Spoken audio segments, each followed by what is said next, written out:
যেই হাতে বিশ্ব রাজনীতির গুরুত্বপূর্ণ সিদ্ধান্ত আসে সেই হাতে এবার উঠল বিশ্বকাপ জয়ের মুহূর্তের স্মৃতি। মার্কিন প্রেসিডেন্ট ডোনাল্ড ট্রাম্পের হাত থেকে পুরস্কার গ্রহণ করল নতুন বিশ্ব চ্যাম্পিয়ন স্পেন।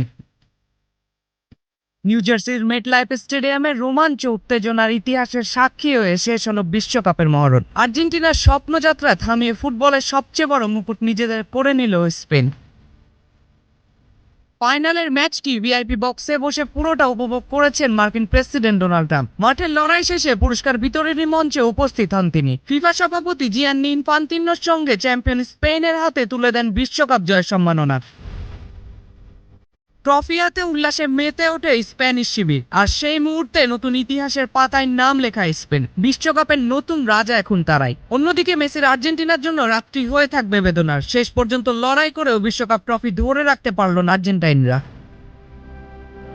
তবে ফুটবলের ইতিহাসে ফাইনাল মনে থাকবে একদিকে মেসির আবেগময় অধ্যায়, অন্যদিকে স্পেনের নতুন বিশ্বজয়ের গল্প হিসেবে। জুবাইরি নাম, নিউজ 24।